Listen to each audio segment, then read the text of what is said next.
Hello friends, welcome to editorial analysis by simplified civil services. आज 15 सितंबर को total 3 article discuss करेंगे। एक article the Hindu से लिया गया है, 2 आर्टिकल इंडियन एक्सप्रेस से। फर्स्ट आर्टिकल जो डिस्कस करेंगे वो है what rights are queer couples fighting for. ये आर्टिकल काफ़ी इंपॉर्टेंट है। इस आर्टिकल में हम डिस्कस करेंगे क्वेयर कपल्स के बारे में और कौन कौन से राइट्स हैं जो जिसकी वो डिमांड कर रहे हैं और जो उन्हें अभी तक नहीं मिले हैं। सेम सेक्स मैरिज रिकॉग्नाइज नहीं होने के कारण उन्हें डे टू डे में बहुत ज़्यादा इश्यूज और चैलेंजेस फेस करना पड़ रहा है। तो क्या क्या चैलेंजेस फेस करना है, ये सारे एस्पेक्ट कवर किए जाएंगे। सुप्रीम कोर्ट की वर्डिक्ट भी डिस्कस करेंगे और रिसेंटली जो फाइनेंस मिनिस्ट्री और आरबीआई का सर्कुलर आया है उस पर चर्चा करेंगे। नेक्स्ट आर्टिकल जो डिस्कस किया जाएगा वो है कॉलिंग आउट द पैरेट। इसमें हम अरविंद केजरीवाल जी को जो रिसेंटली बेल मिली है उससे रिलेटेड एस्पेक्ट कवर करेंगे। Principle of bail as a rule and jail as a exception, इसके बारे में भी डिटेल में चर्चा की जाएगी। हमारा लास्ट आर्टिकल है what is helium and why is it used in rockets. बहुत इंपॉर्टेंट आर्टिकल है। प्रीलिम्स में 25 में आपको इससे रिलेटेड क्वेश्चन दिख सकता है। अगर आपको हमारा एनालिसिस पसंद आ रहा है तो प्लीज़ लाइक करें, कमेंट करें, शेयर करें एंड सब्सक्राइब करें। अगर आपको इसकी पीडीएफ चाहिए तो आप हमारे टेलीग्राम चैनल को भी ज्वाइन कर सकते हैं जिसकी लिंक आपको नीचे दी गई होगी। आइए शुरू करते हैं हमारा एनालिसिस। हमारा आज का फर्स्ट आर्टिकल है what rights are queer couples fighting for. यह आर्टिकल द हिंदू में आया है। GS1 Indian society, GS2 polity mains के पर्सपेक्टिव से काफ़ी इंपॉर्टेंट आर्टिकल है। इस बार हो सकता है आपको GS2 में सेम सेक्स मैरिज के ऊपर क्वेश्चन पूछा जाए। अभी बिल्कुल 2024 मेंस में ही आपको ये सेम सेक्स मैरिज के ऊपर क्वेश्चन दिखने वाला है, 100% दिखने वाला है। सो यहाँ पर हम बात करेंगे क्वेयर कपल्स के राइट्स की। आप क्वेयर कपल के बारे में तो जानते होंगे, LGBTQ कम्युनिटी की हम यहाँ पर बात कर रहे हैं। Queer is a word that describes sexual and gender identity other than straight and cis gender. ठीक, सो जो लोग अपने आप को अलग तरीके से आइडेंटिफाई कर रहे हैं, है ना, जो हेट्रोसेक्सुअल नहीं है, वो सारे के सारे लोग क्वेयर कम्युनिटी में आते हैं। सो ये एक अम्ब्रेला टर्म है। इसमें लेस्बियन भी आ सकते हैं, इसमें गे भी आ सकते हैं, इसमें बाइसेक्सुअल भी आ सकते हैं। जो स्ट्रेट नहीं है वो सारे के सारे आपके queer as a term community के अंदर आ जाएंगे। चीज़ें क्लियर है। सो यहाँ पर आर्टिकल शुरू कर लेते हैं। सबसे पहले कॉन्टेक्स्ट देख लेते हैं। रिसेंटली फाइनेंस मिनिस्ट्री ने एक एडवाइजरी दी है और उसके बाद आरबीआई का सर्कुलर आया है to took a first step at easing some of the difficulty of daily life for queer couples who can not legally marry. जो कि सेम सेक्स मैरिज रिकॉग्नाइज नहीं की गई है लीगली, आपके जो क्वेयर कपल्स हैं वो मैरिज नहीं कर सकते। सो इनकी लाइफ को आसान बनाने के लिए फाइनेंस मिनिस्ट्री ने कुछ स्टेप्स ली हैं। इसके साथ साथ आरबीआई ने एक सर्कुलर भी जो है जारी किया है जिसमें उन्होंने कहा है कि जितने भी कमर्शियल बैंक हैं वो एलजीबीटी कम्युनिटी के लोगों का जॉइंट अकाउंट बना सकते हैं। अब ऐसा नहीं होगा कि मान लीजिए कोई गे कपल है या लेस्बियन कपल है और वो जॉइंट अकाउंट बनाना चाहते हैं तो उनके जॉइंट अकाउंट को डिनाई किया जाए। सो अब जो है, जो भी रिलेशनशिप में लोग रह रहे हैं, लिव इन रिलेशनशिप में रह रहे हैं, वो भी अपना जॉइंट अकाउंट खाता बना सकते हैं और इसके साथ साथ अपने जो पार्टनर होंगे उन्हें नॉमिनी भी बना सकते हैं इन केस अगर कुछ हो जाता है तो। ठीक, सो ये जो है सर्कुलर आरबीआई का भी आया है और फाइनेंस मिनिस्ट्री की एडवाइजरी भी आई है। नाउ बात करते हैं कि जो क्वेयर कपल्स हैं वो डे टू डे में क्या क्या प्रॉब्लम फेस कर रहे हैं, बिकॉज सुप्रीम कोर्ट ने जो सेम सेक्स मैरिज है उसे लीगलाइज नहीं किया है और रिकॉग्नाइज नहीं किया है और ना ही पार्लियामेंट ने इसे लीगलाइज किया है। सो मान लीजिए कि हॉस्पिटल में कोई डिसीजन मेकिंग लेनी है और क्वेयर कपल्स के जो फैमिली मेम्बर हैं वो नहीं अवेलेबल है तो उनका जो पार्टनर होगा वो ये डिसीज़न नहीं ले पाएगा। स्पेशली लाइफ एंड डेथ का अगर कोई डिसीज़न है तो हॉस्पिटल्स वाले हमेशा ब्लड रिलेटिव्स या फिर जो लीगल स्पाउस होती है उनकी परमिशन मांगी जाती है, एक फॉर्म में साइन कराया जाता है कि ये सर्जरी की जाए या ना की जाए। सो ऐसे केस में जो क्वेयर कपल होंगे उन्हें किसी भी तरह का राइट नहीं होता है। इसके अलावा फ्यूनरल राइट्स से संबंधित जो अधिकार हैं वो भी लिव इन पार्टनर के पास या फिर जो क्वेयर कपल हैं उनके पास नहीं होते हैं। जैसे कि रिसेंटली एक केस हुआ था केरला में, जहाँ पर कोची मैन नेम जेबलिन ने एक पिटिशन फाइल की थी केरला हाई कोर्ट में, और उन्होंने कहा था कि उनके जो पार्टनर थे, लिव इन पार्टनर मनु, उनके गिरने के कारण और इंजरीज आने के कारण उनकी डेथ हो गई, और वो ये चाहते थे कि वो उनकी फ्यूनरल को अटेंड कर पाएँ और लास्ट टाइम उन्हें रिस्पेक्ट दे पाएँ। लेकिन जो मनु की फैमिली थी, इनिशियली तो उन्होंने बॉडी एक्सेप्ट करने से मना कर दिया, मेडिकल बिल पे करने से मना कर दिया, और उसके बाद फिर उन्होंने बॉडी एक्सेप्ट की तो बोल दिया कि इसका जो लिव इन पार्टनर है वो वहाँ पर एंटर नहीं होगा। हाई कोर्ट ने कहा कि वो जा सकते हैं, उनकी फ्यूनरल में फाइनल रिस्पेक्ट दे सकते हैं, पर मनु की फैमिली को परेशानी नहीं होना चाहिए, provided Manu family did not object. So यहाँ पर अगर आप देखें, सो फ्यूनरल से रिलेटेड भी जो अधिकार हैं वो भी क्वेर कपल के पास नहीं है। इसके अलावा जो डेली रूटीन की चीज़ें हैं वो भी इनके लिए बहुत मुश्किल हो जाती है। जैसे कि अगर उन्हें as a family ration card obtain करना है, पॉसिबल नहीं है।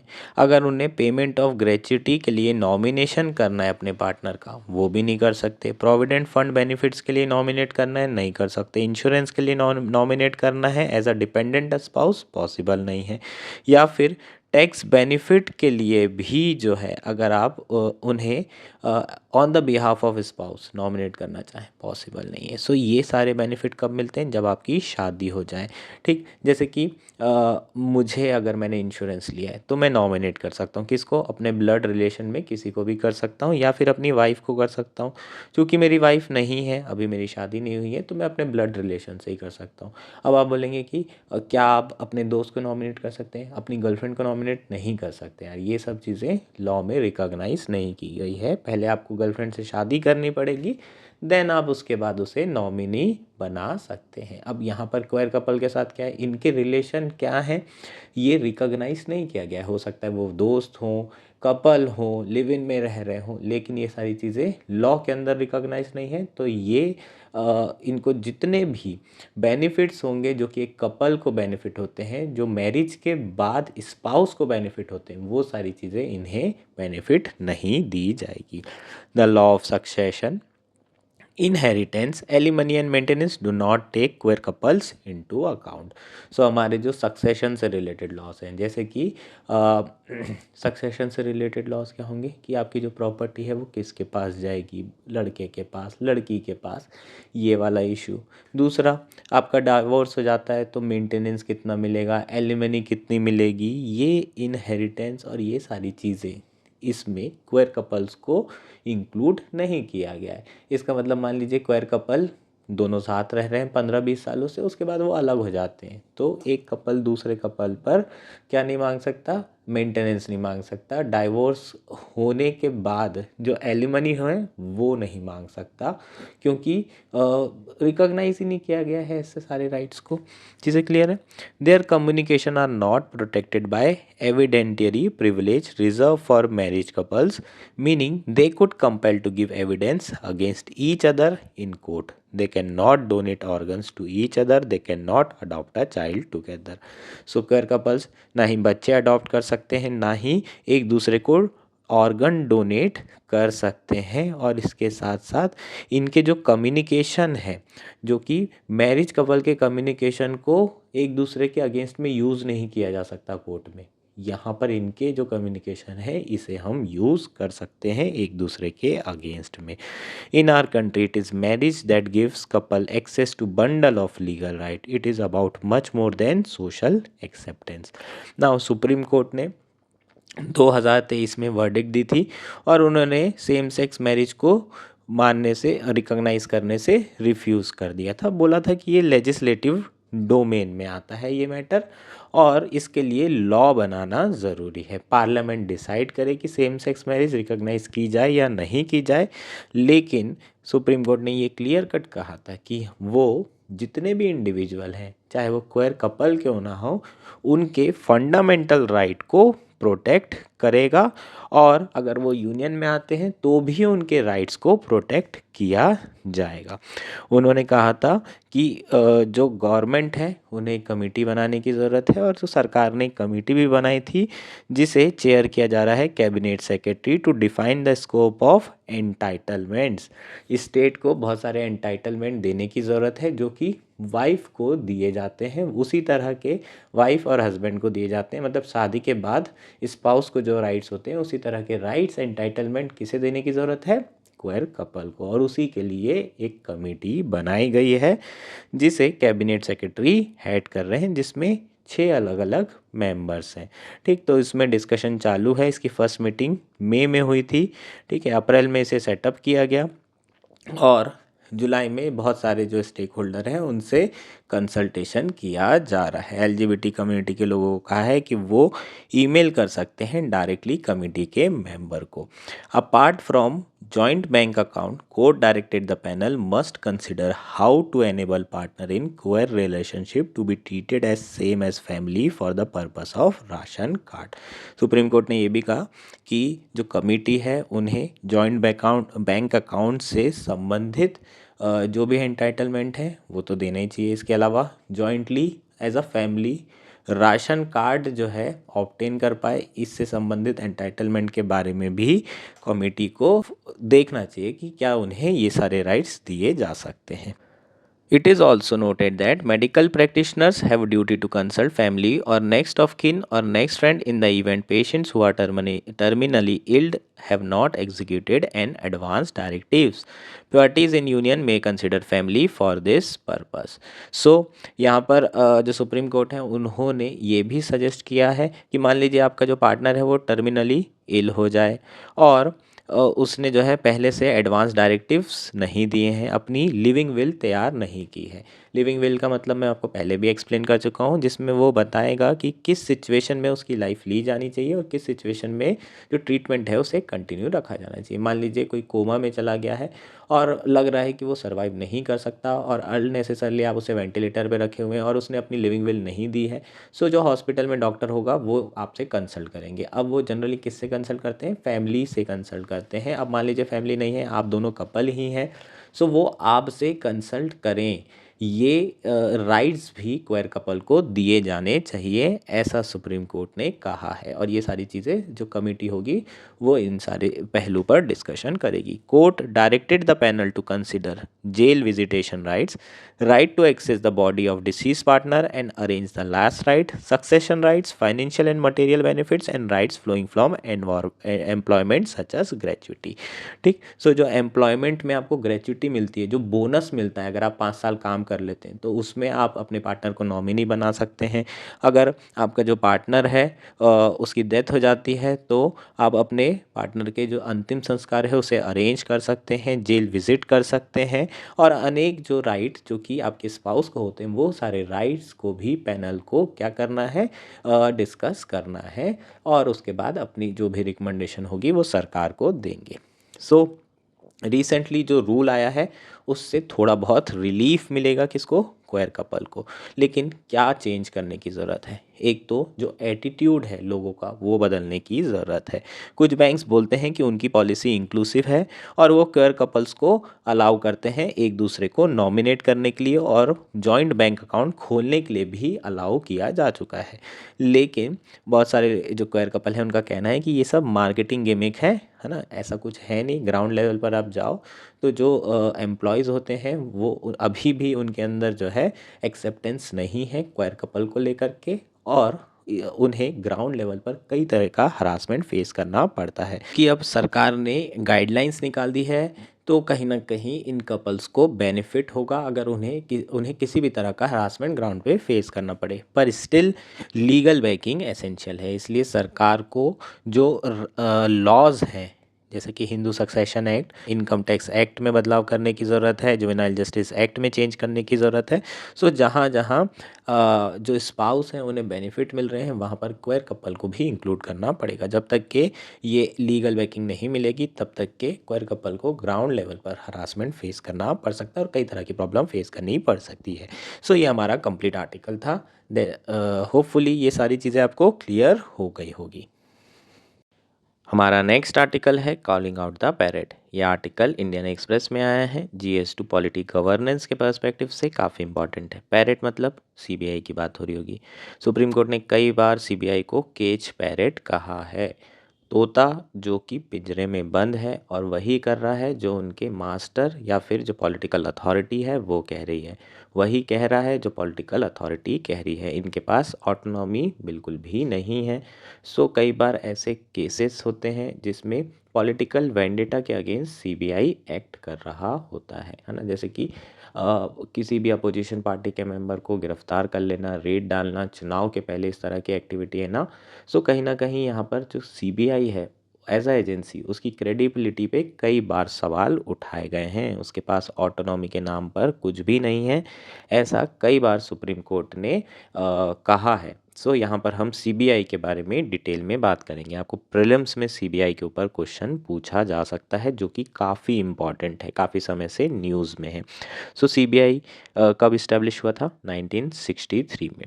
उस समय बहुत सारे करप्शन केसेस बाहर आ रहे थे, तो इन करप्शन केसेस को इन्वेस्टिगेट करने के पर्पज़ से सीबीआई को इस्टेब्लिश किया गया था। किसकी रिकमेंडेशन, कौन सी कमेटी की रिकमेंडेशन पर इसे इस्टेब्लिश किया गया था? Santhanam committee on prevention of corruption, जो कि 1962 में कॉन्स्टिट्यूट हुई थी और 1964 में उन्होंने अपनी रिपोर्ट दी थी। सो 1963-64 में सीबीआई को कॉन्स्टिट्यूट किया गया था। मोस्ट इंपॉर्टेंट पॉइंट क्या है? CBI is not a statutory body. Not, ये आपको याद रखना है। दैट मीन्स कोई लीगल बैकिंग नहीं है, कोई लॉ के अंदर नहीं बनाया गया है। सीबीआई एक एग्जीक्यूटिव बॉडी है जिसे जब चाहे सरकार ख़त्म भी कर सकती है। इसके लिए किसी भी लॉ को लाने की ज़रूरत नहीं होगी। चीज़ें क्लियर है? ये सबसे इम्पॉर्टेंट पॉइंट है। एक और बहुत इंपॉर्टेंट पॉइंट है, वो है it derives its power to investigate from the Delhi special police establishment act 1946। ठीक। सो इस एक्ट के अंदर से ये अपनी पावर डिराइव करता है इन्वेस्टिगेशन की। सो इसके फंक्शंस भी इसी एक्ट में दिए हुए हैं, ये आपको ध्यान रखना होगा। CBI is not a statutory body but it derives its power to investigate from Delhi special police establishment act 1946। ये बहुत ही ज़्यादा इंपॉर्टेंट पॉइंट्स हैं, ये आपको प्रीलिम्स में पूछे जा सकते हैं। इसके अलावा आपको क्या पूछा जा सकता है? It also provide assistance to CVC and Lokpal. CVC मतलब सेंट्रल विजिलेंस कमीशन, और लोकपाल के बारे में तो आप जानते हो कौन सी मिनिस्ट्री के अंदर आता है। अब जब मिनिस्ट्री की बात होती है तो हमको क्या लगता है किस में आएगा? होम मिनिस्ट्री में आएगा, लेकिन ये गलत है। यहाँ पर भी गलती होने के चांसेस बहुत होते हैं। होम मिनिस्ट्री के अंदर नहीं आता है ये। Department of personal, ministry of personal, pension and public grievances government of India के अंदर आता है, जो डायरेक्टली पीएमओ के अंदर आती है। सो पीएमओ, उसके बाद ministry of personal, pension and public grievances, ये आपको ध्यान रखना होगा सीबीआई के बारे में। ये सब बहुत इंपॉर्टेंट पॉइंट है, ये सारी चीज़ें आपको पूछी जा सकती है। हालांकि ये अलग अलग ऑफेंसेस के लिए इन्वेस्टिगेशन कर सकता है, जैसे कि प्रिवेंशन ऑफ करप्शन एक्ट के अंदर भी ये इन्वेस्टिगेट कर सकते हैं। सो ये बेसिकली आपका सीबीआई के बारे में हो जाएगा, जो कि प्रीलिम्स के लिए काफ़ी इंपॉर्टेंट है। अब आर्टिकल के बारे में बात कर लेते हैं। In a series of welcome ruling recently, Supreme Court has upheld the principle of bail as rule and jail as exception, while underlining the sacrosanct nature of individual right to personal liberty guaranteed under Article 21 of the Constitution, and emphasizing that the process of justice must guard against turning into the punishment. So recently Supreme Court ने कई सारी verdict दी है जो कि bell से संबंधित है। जैसे कि रिसेंटली आपके आम आदमी पार्टी के जो डिप्टी सीएम थे मनीष सिसोदिया, उन्हें बेल मिली। अभी रिसेंटली फ्राइडे के दिन अरविंद केजरीवाल जी को, जो कि सीएम हैं, उन्हें बेल दी गई। सो रिसेंटली सुप्रीम कोर्ट ने जो प्रिंसिपल है, principle of bail as rule and jail as exception, इसे अपहेल्ड किया है। ये प्रिंसिपल है क्या, इसे समझने की ज़रूरत है। Principle of bail as rule and jail as exception का मतलब ये है कि मान लीजिए कि आप अंडर ट्रायल में हैं, आपके ऊपर कुछ एक्यूसेशंस लगाए गए हैं, कुछ आरोप लगाए गए हैं। सो आपको सीबीआई या फिर पुलिस अथॉरिटी आपके एफआईआर के अंदर आपको जो है अरेस्ट कर लेती है। उसके बाद आप बोलेंगे कि मुझे बेल मिलनी चाहिए, तो 99% केसेस 95 to 99% केसेस में आपको बेल दी जानी चाहिए, क्योंकि bail as rule and jail as exception ये एक प्रिंसिपल है जो कि सुप्रीम कोर्ट बार बार अपनी अलग अलग वर्डिक्ट में रिटरेट कर रही है। ठीक, तो आपको क्यों मिलना चाहिए? क्योंकि अंडर ट्रायल प्रोसेस में अभी आपके ऊपर सिर्फ चार्ज लगाया गया है, अभी आप कन्विक्ट नहीं हुए हैं। और अगर मान लीजिए आप अंडर ट्रायल रहते हुए 4 साल जेल में रह लें, तो फिर आपको सज़ा, और आपकी सज़ा जो है उस पर्टिकुलर क्राइम की 3 ही साल है, तो ये तो आपके लिए पनिशमेंट हो गया। और हो सकता है कि वो 7 साल की सज़ा भी हो, लेकिन अगर आप 4 साल रह लिए जेल में और उसके बाद पता चला आप निर्दोष हैं, तो भी आपके साथ ये गलत हुआ, तो आपके इंडिविजुअल राइट के अगेंस्ट में है, आपकी फ्रीडम ऑफ लिबर्टी के अगेंस्ट में है। अब आप बोलेंगे कि सर ऐसा तो नहीं है, सबको तो आप नहीं बेल दे सकते। बिल्कुल नहीं दे सकते, सबको नहीं दे सकते। रेयर केसेस होंगे, जैसे टेररिस्ट रिलेटेड एक्टिविटी है, उसमें आप बेल नहीं दे सकते। बहुत हाई प्रोफाइल केस है जिसमें एक्यूज विटनेस को थ्रेटन कर सकता है, उसमें भी, या फिर इन्फ्लुएंस कर सकता है, उसमें भी आप बेल नहीं दे सकते। सो इन केसेस में बेल देने के चांसेस कम होते हैं। मान लीजिए कि एक्यूज्ड देश से भाग जाए, इस तरह का डर है, तो भी आप बेल नहीं दे सकते। सो जो आपके जजेस होते हैं उन्हें केस बाय केस बेसिस पर देखना होता है, लेकिन by and large supreme court का ये प्रिंसिपल है कि भाई जल्द से जल्द आप लोगों को बेल दें, और एक्सेप्शनल केसेस में ही बेल को डिनाई किया जाए और जेल में रखा जाए। सो ये आपका प्रिंसिपल है। और रिसेंटली जो अरविंद केजरीवाल जी को बेल दी गई, वो इसी प्रिंसिपल को अपहेल्ड करते हुए दी गई। कहा गया कि आर्टिकल 21 ऑफ कॉन्स्टिट्यूशन का ब्लेटेंट वॉयलेशन होगा अगर हम बेल नहीं देंगे। इसके साथ साथ सुप्रीम कोर्ट के जज ने ये भी कहा कि जो प्रोसेस ऑफ जस्टिस है वो पनिशमेंट में कन्वर्ट नहीं होना चाहिए। मतलब जब तक आप अंडर ट्रायल हैं तब तक कि आपको जेल में रहने की ज़रूरत नहीं है। और अगर आप देखें तो बहुत सारे जो अंडर ट्रायल लोग हैं वो कई कई साल तक के जेल में रह रहे हैं, और प्रिजन की संख्या, प्रिजन में जो है इतनी ज़्यादा भीड़ हो गई है। सो ये एक बहुत बड़ा इशू भी है, एक बहुत बड़ा चैलेंज भी है। सो ये हमारा कॉन्टेक्स्ट हो जाएगा। रिसेंटली फ्राइडे को अपेक्स कोर्ट ने केजरीवाल जी को रिलीज़ किया है, उन्हें बेल दी है। इसके पहले मनीष सिसोदिया को भी लगभग 1 महीने पहले सुप्रीम कोर्ट के थ्रू बेल मिली थी, और इनके ऊपर करप्शन के चार्जेस लगाए गए थे 2021-22 की लिकर एक्साइज पॉलिसी के अंदर। ये पॉलिसी सबसे पहले लाई गई, इसे इम्प्लीमेंट किया गया और फिर इसे वापस ले लिया गया। जब सीबीआई ने जांच की तो उसमें पता चला कि इसमें कुछ लीकर मैन्युफैक्चरर्स को पैसे दे करके फ़ायदा पहुंचाने की कोशिश की गई है, और उसके बाद फिर मनीष सिसोदिया जी और आम आदमी पार्टी के तमाम लीडर्स को अरेस्ट किया गया, और रिसेंटली केजरीवाल जी जो कि सीएम हैं उन्हें भी अरेस्ट किया गया। सीबीआई ने ये कहा कि जो केजरीवाल जी हैं उन्हें अरेस्ट करना ज़रूरी हो गया था, क्योंकि वो कॉपरेट नहीं कर रहे थे। सो जो सुप्रीम कोर्ट के जज हैं उनका ये कहना है कि आर्टिकल 23 के अंदर सेल्फ इंक्रिमिनेशन के अगेंस्ट में प्रोविज़न दिए गए हैं, जिसमें ये कहा गया है कि आदमी खुद के लिए विटनेस नहीं बन सकता, मतलब खुद के अगेंस्ट विटनेस नहीं बन सकता। और अगर आप किसी को जेल में रखेंगे जब तक वो कन्फेस नहीं कर सकता, तो ये आर्टिकल 23 का वॉयलेशन है, ब्लेटेंट वॉयलेशन है। सुप्रीम कोर्ट की पहली रीजनिंग ये थी। दूसरी रीजनिंग ये थी कि जो सीबीआई है उन्होंने कोशिश की है कि जो प्रोसीजर है उसे एज अ पनिशमेंट यूज़ किया जाए। सीबीआई ने केजरीवाल जी के अगेंस्ट में अगस्त 22 को सबसे पहले केस फाइल किया। उसके बाद 4 चार्जशीट फाइल की, और 17 एक्यूज्ड का नाम जो है उसमें दिया गया, लेकिन केजरीवाल जी का नाम नहीं था।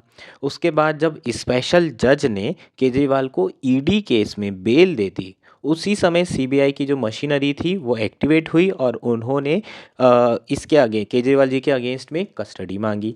सो कहीं ना कहीं यहाँ पर जो सीबीआई है उनके मैलिशियस इंटेंशन दिखाई दे रहे हैं। कहीं ना कहीं वो प्रोसीजर को यूज़ कर रहे हैं ताकि ज़्यादा से ज़्यादा समय केजरीवाल जी को जेल में रखा जाए। और यहाँ पर सीबीआई ने कहा कि जो केजरीवाल हैं उनका अरेस्ट बहुत ज़्यादा इम्पॉर्टेंट है। तो सुप्रीम कोर्ट ने ये कहा कि सीबीआई सीबीआई को डिस्टिंक्शन करने की ज़रूरत है। Power to arrest is one thing but need to arrest is altogether a different thing. हो सकता है आपके पास पावर हो, लेकिन कितनी ज़्यादा ज़रूरत है ये बहुत इम्पॉर्टेंट आस्पेक्ट है। सो यहाँ पर सुप्रीम कोर्ट ने क्लियर कट कहा है कि जो केजरीवाल जी का अरेस्ट एक तो वो इलीगल है, और दूसरा आप लोगों ने जो है उन्हें अरेस्ट तो किया और प्रोसीजर को एज अ पनिशमेंट यूज़ किया है। और उसके बाद थोड़ी बहुत फटकार भी लगी, उन्हें कहा गया कि जो सीबीआई है उन्हें अपनी केज से बाहर आने की ज़रूरत है और अपने मास्टर की सुनने के बजाय वो करने की ज़रूरत है जो इंश्योर करता है कि रूल ऑफ लॉ हमारे देश में बना रहे। ये बेसिकली पूरा आर्टिकल था। होपफुली ये आर्टिकल आपको क्लियर हो गया होगा। हमारा नेक्स्ट आर्टिकल है what is helium and why is it used in rockets. ये आर्टिकल इंडियन एक्सप्रेस में आया है। GS3 साइंस एंड टेक्नोलॉजी के पर्सपेक्टिव से काफ़ी इंपॉर्टेंट है। मेंस में आपको क्वेश्चन पूछा नहीं जाएगा, लेकिन प्रीलिम्स के लिए यार बहुत इंपॉर्टेंट है। प्रीलिम्स में आपको क्वेश्चन पूछा जा सकता है नेक्स्ट ईयर 2025 में। सो प्री के पर्सपेक्टिव से इस आर्टिकल को अच्छे से समझेंगे। हीलियम क्या है और कैसे इसको यूज़ किया जा रहा है रॉकेट्स में, क्या प्रॉपर्टीज़ होती है जिसके कारण हम इसे रॉकेट्स में यूज़ करते हैं। सबसे पहले कंटेक्स्ट देख लेते हैं। 2 NASA astronaut aboard Boeing Starliner will stay on International Space Station for months because of the faulty propulsion system whose problems include helium leaks. So हम जानते हैं कि 2 एस्ट्रोनॉट्स इंटरनेशनल स्पेस स्टेशन में फंस चुके हैं। दोनों के बारे में हमने डिस्कस भी किया है ना। सुनीता विलियम्स के बारे में आपको बताया था मैंने, और उनके साथ साथ बैरी विल्मोर, ये दोनों एस्ट्रोनॉट्स ISS में फंसे हुए हैं और फरवरी में वापस आ पाएंगे। ऑलमोस्ट जब वापस आएंगे तो 8-9 महीने कंप्लीट हो जाएंगे उनके इंटरनेशनल स्पेस स्टेशन में। सो जो रीज़न है वहाँ पर फंसे रहने का वो है फॉल्टी प्रपोल्शन सिस्टम। और जो प्रपोल्शन सिस्टम में फॉल्ट आया है वो किसके कारण है? हीलियम लीक्स के कारण ये फॉल्ट आया है। So why do spacecraft and rockets use helium? ये एक बहुत बड़ा क्वेश्चन है कि आखिर हम रॉकेट्स में और स्पेसक्राफ्ट्स में हीलियम का इस्तेमाल क्यों करते हैं। Helium is inert, it does not react with other substances or combust, and its atomic number is 2, making it the second lightest element after hydrogen. Periodic table की बात करते हैं। पीरियोडिक टेबल में जो हीलियम है वो ग्रुप 18 का element है। और आपने पीरियोडिक टेबल अच्छे से अगर देखा होगा, अगर इस तरह का पीरियोडिक टेबल है तो सबसे टॉप पर, लेफ़्ट टॉप पर हाइड्रोजन होता है जिसका एटॉमिक नंबर 1 होता है, और एकदम राइट टॉप पर हीलियम होता है जिसका एटॉमिक नंबर 2 होता है। और आपका जो पीरियोडिक टेबल है इस तरीके से कॉलम वाइज ग्रुपिंग होती है। सो हाइड्रोजन कौन से ग्रुप में है? ग्रुप 1 में है। और उसके बाद कई सारे एलिमेंट्स हैं। उसके बाद आपका जो हीलियम है वो 18th ग्रुप में आता है। और 18 ग्रुप के जितने भी एलिमेंट्स हैं they all are inert in nature, chemically inert होते हैं, और दूसरे एलिमेंट्स या फिर कंपाउंड्स के साथ ये रिएक्ट नहीं करते हैं। और उसका जो रीज़न है वो क्या है? इनका जो आउटर ऑर्बिटल होता है वो कम्प्लीटली फिल्ड होता है, वो वैकेंट नहीं होता है, क्योंकि इसमें 2 एलिमेंट हैं। और जनरली जो S ग्रुप होता है उसमें 2 एलिमेंट्स फिल किए जा सकते हैं। SPDF के बारे में जानकारी होगी आपको। सो S में दोनों एलिमेंट फिल हो जाते हैं, कोई वैकेंसी नहीं है। सो ये जो आपका एलिमेंट होगा वो इनर्ट होगा और बहुत ज़्यादा स्टेबल होगा। सो ये किसी के साथ, किसी भी केमिकल कंपाउंड के साथ किसी भी तरीके से रिएक्ट नहीं करता है, और ये इसकी सबसे इम्पॉर्टेंट प्रॉपर्टी है। इसका एटॉमिक नंबर 2 है। तो हाइड्रोजन के बाद अगर देखें तो सबसे कम वेट अगर किसी का होता है तो वो हीलियम का होता है।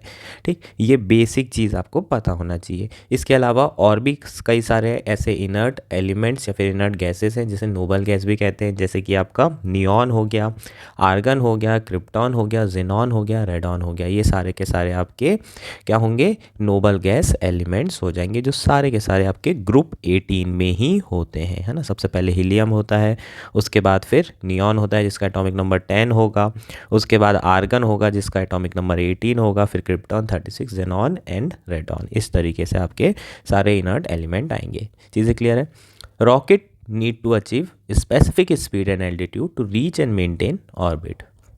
रॉकेट्स को एक स्पेसिफिक स्पीड और एल्टीट्यूड अचीव करना होता है। हम किसी ऑर्बिट में ही रॉकेट को भेज रहे होते हैं। सो आप जब रॉकेट को भेजेंगे तो उसको फ्यूल की ज़रूरत पड़ेगी उस स्पीड को अचीव करने के लिए।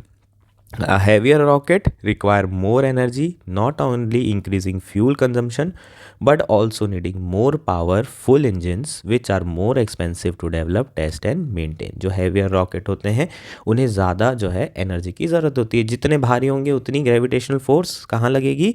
नीचे लगेगी, mg, है ना। तो आपकी ग्रेविटेशनल फोर्स अगर नीचे लग रही है तो आपको बहुत ज़्यादा स्पीड से इसे ऊपर भेजना पड़ेगा, है ना। तो आपने रॉकेट देखा होगा जब भी लॉन्च करते हैं तो उसमें बूस्टर लगे होते हैं, जो आग निकलती है ना। यहाँ से आपने आग निकलते हुए देखी होगी। वो क्या करते हैं?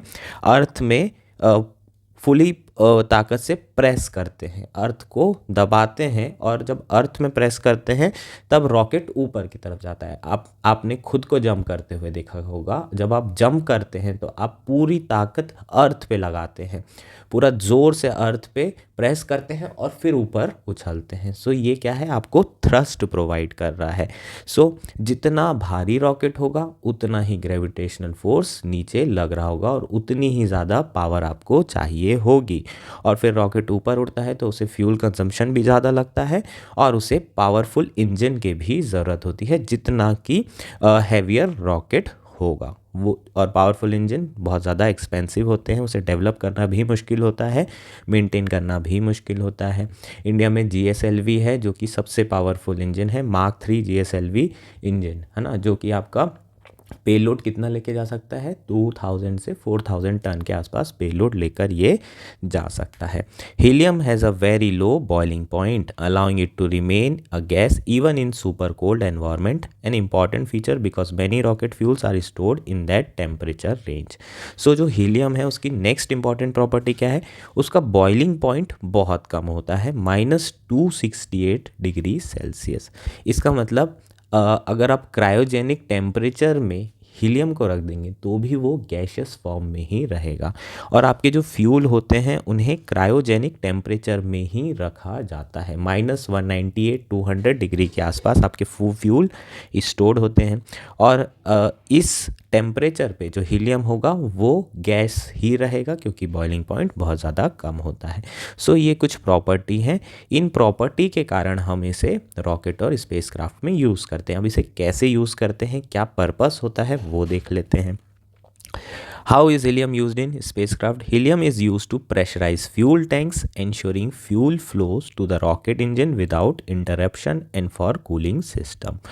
As fuel and oxidizer are burned in the rocket engines, helium fills the resulting empty space in the tank, maintaining the overall pressure inside. Because it is non-reactive, it can safely mingle with the tank residual content. ठीक, अब tank में क्या है? आपने fuel रख रखा है, fuel use हो रहा है, तो जो एम्प्टी स्पेस बचेगा वहाँ पर हीलियम गैस अपना जो है स्पेस को फिल करेगी। ठीक, अब फ्यूल जैसे जैसे कम होते जाएगा, प्रेशर कम होते जाएगा, तो उसको प्रेशराइज करने के लिए ऊपर से हीलियम गैस जो है इन्फ्यूज़ की जाती है, डाली जाती है। जैसे जैसे ऊपर से प्रेशर आएगा ये फ्यूल तेज़ी से अनइंटरप्टेड वे में रॉकेट इस्तेमाल कर पाएगा। ऊपर से ये प्रेशर बनते चला जाएगा, जैसे जैसे एम्प्टी स्पेस बढ़ेगा ये हीलियम उस स्पेस को फिल करेगा और प्रेशराइज करेगा ताकि फ्यूल का इस्तेमाल हो सके। That's why heliums are used in a rocket और स्पेस क्राफ्ट। चूँकि ये इनर्ट होता है, किसी और एलिमेंट से रिएक्ट नहीं करता है, किसी तरह का सब्सटेंस या कंपाउंड क्रिएट नहीं होगा, कोई टॉक्सिक चीज़ क्रिएट नहीं होगी, इसीलिए हीलियम का इस्तेमाल करते हैं। Is it prone to leaks? Of course it is. तभी तो यहाँ पर हमने जो कंटेक्स्ट पढ़ा था उसमें समझा था कि फॉल्टी प्रोपल्शन सिस्टम हुआ है due to helium leaks. Helium is at small atomic size and low molecular weight, mean it atoms can escape through small gaps or seals in a storage tanks and fuel system। ठीक, उसका जो wait है वो बहुत कम होता है, बहुत ही lighter element है। चूँकि लाइटर एलिमेंट है इसलिए ये स्मॉल गैप्स से लीक हो जाता है, बाहर निकल जाता है ना, बहुत ही हल्का एलिमेंट होता है। सो एस्केप करने की इसकी टेंडेंसी होती है। But because there is a very little helium in the earth atmosphere, leaks can be easily detected, making the gas important for spotting potential fault in rocket और spacecraft fuel. So आपका जो helium है वो earth atmosphere में उसका बिल्कुल भी percentage नहीं है. द मोमेंट हीलियम एटमॉस्फेयर में आएगा तो हमें पता चल जाएगा यार कि कुछ तो फॉल्ट हो रहा है, कुछ तो गड़बड़ है ना, जो स्पेसक्राफ्ट के फ्यूल या फिर टैंक सिस्टम में कुछ तो गड़बड़ी है क्योंकि लीकेज हो रहा है. तो और एटमॉस्फेयर में हीलियम का कॉन्सेंट्रेशन ना के बराबर होता है. सो हीलियम का कॉन्सेंट्रेशन ना के बराबर है, जैसे ही हल्का सा कॉन्सेंट्रेशन बढ़ा समझ में आ गया कि भाई हीलियम लीक हो रहा है और सिस्टम में कुछ फॉल्ट है. The frequency of helium leaks across space related system, सब engineer says have highlighted an industry wide need for innovation in valve design and more precise valve tightening mechanism. So जिस तरीके से helium leak हो रहा है, इसकी जो frequency देख रहे हैं हम अलग अलग रॉकेट्स में, स्पेसक्राफ्ट में, सो कुछ इंजीनियर्स का कहना है कि इंडस्ट्री को इनोवेशन की ज़रूरत है.